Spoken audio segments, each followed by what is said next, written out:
스페이스X는 시가총액 대비해서 아직 버는 매출이 조금 적은 단계입니다. 그다음에 테슬라도 마찬가지죠. 이런 이제 자동차 OEM 기업 중에서는 가장 높은 밸류에이션을 갖고 있기 때문에 사실 미래의 가치를 지금 현재로 많이 당겨왔다라고 볼 수 있을 것 같습니다. 그래서 만약에 시장에서 변동성이 높아지는 구간이라던가 이런 이슈가 발생하면은 주가의 조정이 나올 수 있습니다. 그렇지만은 장기적으로 봤을 때 이 두 기업을 선택하는 것보다 더 나은 선택이 있을까? 사실 또 대안이 없습니다.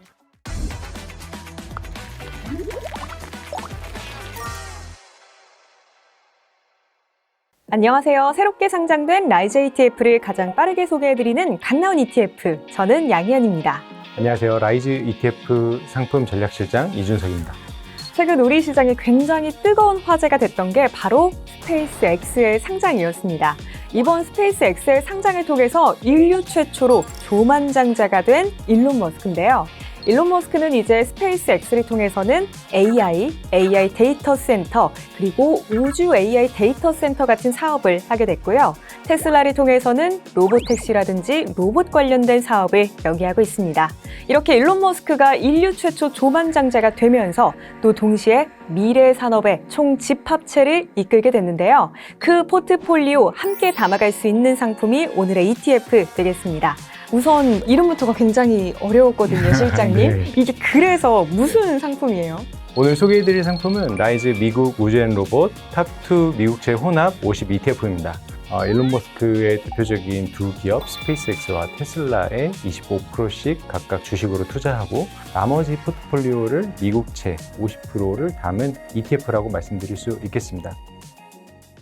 스페이스X와 테슬라 이 두 기업에 집중적으로 투자하는 포트폴리오라고 하니까 벌써 가슴이 약간 웅장해지거든요. 그러면은 일론 머스크가 이 기업들을 통해서 앞으로 목표로 하는 건 뭘까요? 인류의 생존 가능성 연장하고 그다음에 행성간 문명을 달성하기 위한 게 이제 일론 머스크의 목표라고 보시면 될 것 같고요. 그다음에 스페이스X는 인류가 우주 공간으로 나가기 위한 그런 이제 도약할 수 있는 그 기업이라고 보시면 될 것 같고요. 지구상에서는 이제 인류가 생존을 더 연장하기 위해서 테슬라를 통해서 에너지, 자율주행, 친환경 자동차 이런 것들을 만드는 것들이 이제 테슬라다라고 보시면 될 것 같습니다. 즉 AI, 로봇, 자율주행, 우주, 위성 모든 산업들의 총 집합체가 이 스페이스X와 테슬라에 들어있다 이렇게 말씀드릴 수 있겠습니다. 가장 중요하게 꽂혔던 키워드가 미래 산업의 총 집합체다 라는 지점이었던 것 같아요. 일론 머스크가 가지고 있는 이 두 개의 기업의 사업 영역이 되는 부분들을 본다라고 하면은 태양광 에너지, AI, 자율주행 차와 그다음에 로봇을 만들어내고 있죠. 그다음에 이제 발사대, 이거는 스타쉽을 통해서 만들고 있고, 그다음에 궤도와 행성은 스페이스X를 통해서 만들어내고 있는데 또 하나 지금 일론 머스크가 기획하고 있는 것들이 이제 칩과 관련한 부분들, 테라팹도 완성을 시켜가지고 미래 산업에 대한 총 합체가 이 일론 머스크 포트폴리오 안에 들어있다 이렇게 말씀드릴 수 있겠습니다.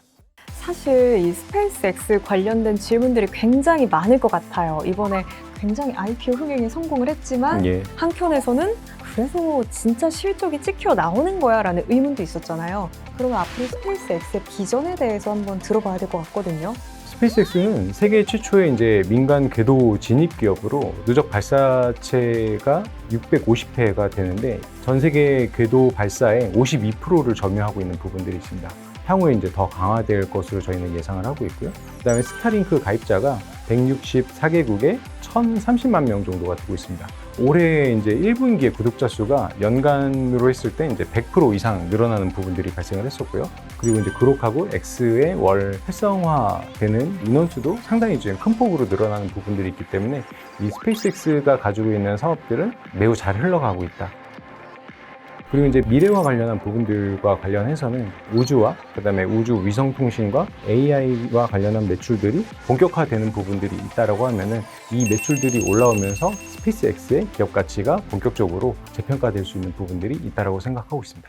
그러면 이렇게 스페이스X에 대해서 들어봤다면 이번 저희 상품의 양대 축이잖아요. 테슬라 관련 이야기도 빼놓을 수가 없거든요. 얼마 전에 이제 캐시우드가 한국을 방문을 했었죠. 네. 이 테슬라에 대한 이야기들을 많이 해주고 갔습니다.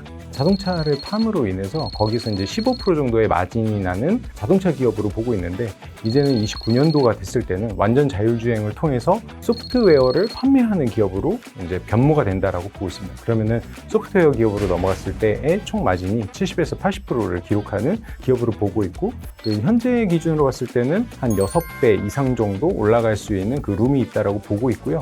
그 다음에 이러한 부분들은 심지어 이제 로봇과 관련한 부분들, 에너지와 관련한 부분들, AI와 관련한 부분들에 대해서는 전부 다 배제한 밸류에이션이기 때문에 사실 테슬라만 보더라도 미래 성장은 매우 높다라고 말씀드릴 수 있겠습니다. 저희가 이렇게 스페이스X랑 테슬라에 대해서 쭉 들어봤잖아요. 저는 이걸 듣다가 궁금해지는 게, 일론 머스크가 그렇다면 앞으로 하고 싶다라고 외치는 게 막 테라팹이라든지 우주 데이터 센터 이런 지점이잖아요. 이게 테슬라랑 스페이스X랑 또 어떻게 맞닿는 지점이 있을까요? 네, 일론 머스크가 꿈꾸고 있는 거는 인류의 생명의 연장, 그리고 인류가 우주 공간으로 뻗어나갈 수 있는 부분들에 대한 미션이지 않습니까? 그 미션을 달성하기 위해서는 이 두 가지 부분들이 더 필요한 부분이 있습니다. 우주로 나가기 위해서는 연 1테라와트급의 컴퓨팅 파워가 필요한데, 지금 현재 전 세계에서 생산되는 반도체는 이 1테라와트의 2%에 불과하기 때문에 사실상 테라팹을 지어야 하는 이슈가 있고요. 또 한 가지는 비용 효율화를 위해서 수직 계열화하는 부분들을 반드시 좀 가져가야 되는 부분들 때문에 테라팹을 짓는 부분들이 있고, 그 다음에 이제 우주 데이터 센터 같은 경우에는 실제로 이제 이 냉각이라던가 아니면 전력이라던가 이런 구조적인 이제 문제가 발생하고 있기 때문에 이제 일론 머스크는 이거를 이제 우주로 올려가지고 우주 데이터 센터를 만들겠다. 그리고 1단계는 지구 주변에 이제 띄우겠지만은 2단계로는 달로 가고 3단계로는 화성으로 가는 부분들까지 이어지는 부분들이 계속 연속적으로 나올 거다라고 좀 보고 있습니다. 지금까지 일론 머스크가 꿈꾸고 있는 것들, 그리고 실제로 이뤄낸 것들에 대해서 이렇게 많이 이야기를 했잖아요. 그럼 사실 여기서 궁금해지는 포인트는 이 상품에 투자하려면 어떤 부분을 신경 써야 하는데 일 것 같아요, 실장님. 스페이스X는 사실 시가총액 대비해서 아직 버는 매출이 조금 적은 단계입니다. 그렇기 때문에 사실상 좀 변동성이 어느 정도 나올 수 있는 상황이라고 보고 있고요. 그다음에 테슬라도 마찬가지죠.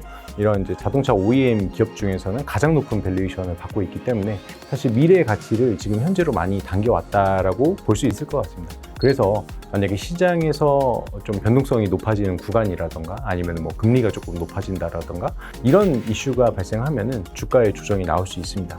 그렇지만은 장기적으로 봤을 때 이 두 기업을 선택하는 것보다 더 나은 선택이 있을까? 사실 또 대안이 없습니다. 그렇기 때문에 이 두 기업에 대해서 장기적으로 투자하기에 가장 좋은 상품이 이 해당 상품이다라고 저는 말씀드릴 수 있을 것 같고요.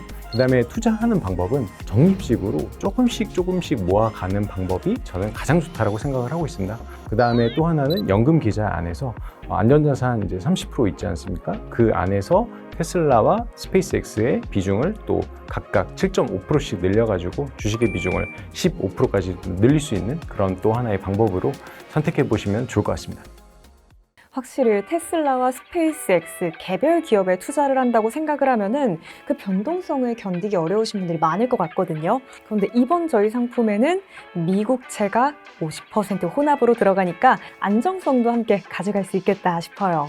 그리고 저희가 이 상품 얘기하다 보니까 라이즈의 완전 히트 상품 이야기를 안 할 수가 없거든요. 라이즈, 삼성전자, SK하이닉스, 채권 혼합 50 ETF. 정말 많은 분들이 사랑해주고 계시잖아요. 맞습니다. 연금 투자자분들이 이번 상품도 좀 열렬한 지지를 해주실까요? 네, 저는 충분히 그럴 가능성이 높다고 생각을 하고 있습니다. 삼성전자 하이닉스 같은 경우에는 AI를 달성하기 위해서 투자되는 단계에서 가장 큰 이익을 보는 지금 현재의 기업이라고 말씀드릴 수 있을 것 같아요. 그리고 이 투자가 다 이루어지고 나서 가장 크게 미래 산업에서 주도권을 가져갈 기업은 결국에는 스페이스X와 테슬라라고 생각을 하고 있습니다. 그렇기 때문에 이 두 기업에 대한 확신을 가지고 투자할 수 있다라고 하는 투자자분들은 이 ETF를 분명히 저는 투자할 거라고 생각하고 있습니다. 그렇다면 오늘의 마지막 우리 투자자 여러분들께 꼭 하고 싶은 한마디 부탁드릴게요. 변동성이 높은 시장이거나 아니면 변동성이 높은 기업에 대해서 투자하게 될 때는 채권을 일부 좀 혼합해가지고 섞는 게 가장 중요합니다.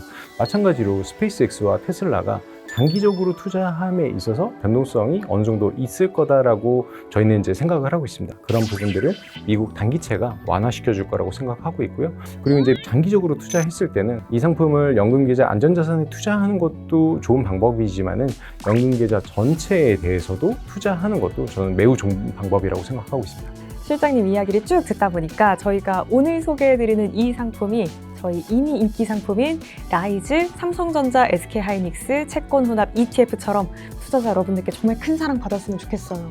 그럼 저희는 다음 이 시간에도 재미있는 이야기거리 그리고 신규 상장 상품과 함께 돌아오겠습니다. 오늘도 끝까지 봐주신 여러분들 고맙습니다. 감사합니다.